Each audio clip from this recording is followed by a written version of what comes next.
În primul rând vreau să spun că mi s-a întrerupt filmarea în timp ce făceam desenul cu Neville și nu mi s-a salvat în timp ce făceam schița și jumătate din contur, deci veți vedea doar jumătate din contur și când am colorat. Vizionare plăcută! Salut, Spania! Astăzi facem episodul 2 din Speed Drawing. Episodul de astăzi îl desenăm pe Neville și încă un desen pe care îl vedeți mai târziu. Caracterul a fost sugerat de către Lego România și Backing Boy. Acum, pe baza acestui desen, vreau să fac și un mic tutorial mai exact, nu știu cum să-i spun, care vă prezint cum fac eu desenele, adică ce pași urmez atunci când desenez. În primul rând fac schița caracterului, pot să mai iau și după o poză de referință, dar îmi place mai mult să fac după imaginație. Dar e bine să vă și după o poză de referință, vă ajută mult. După asta conturez cu un liner de 03 și după ce fac asta șterg surplusul de creion.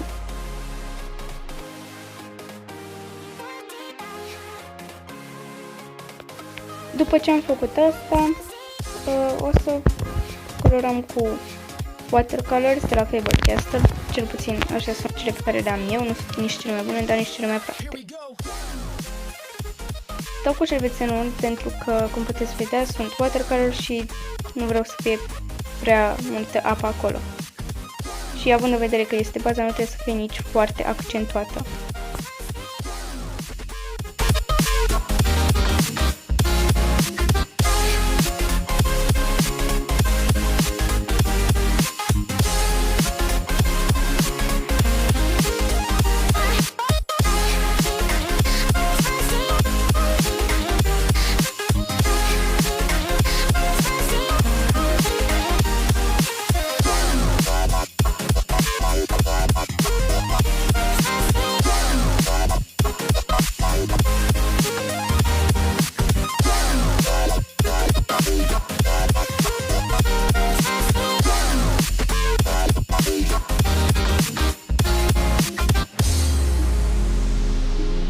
Ca să dau și mai multă culoare desenului, folosesc niște creioane colorate, tot de la Faber-Castell. Desenez cu cea mai deschisă culoare la cea mai închisă culoare.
till I get up. Time is barely on our side. I don't wanna waste what's left. The storms we chase are leading us, and love is all we'll ever trust.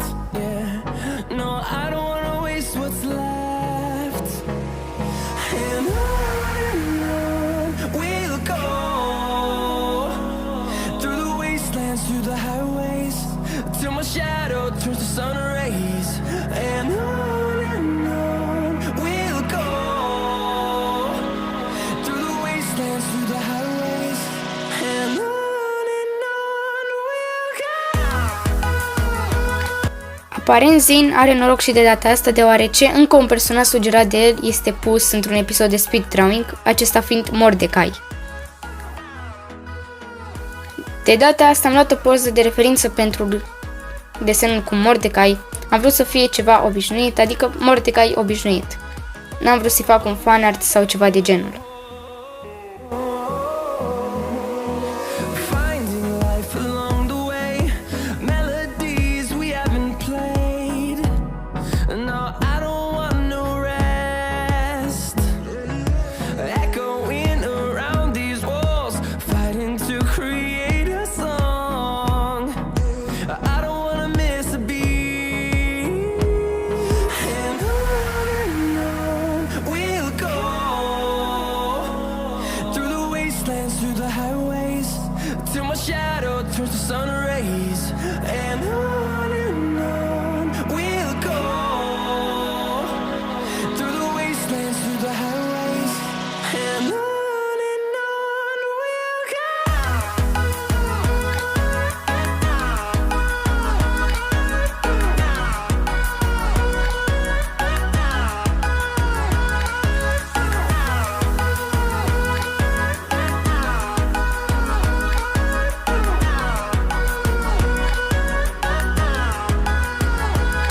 And we'll grow in number, fueled by them to see the horizon, turn us to thousands.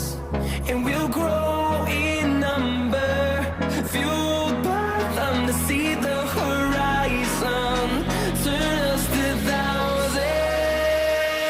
And on we'll go, through the wastelands, through the highways, till my shadow turns to sun rays. And on we'll go, through the wastelands, through the highways, and on we'll go.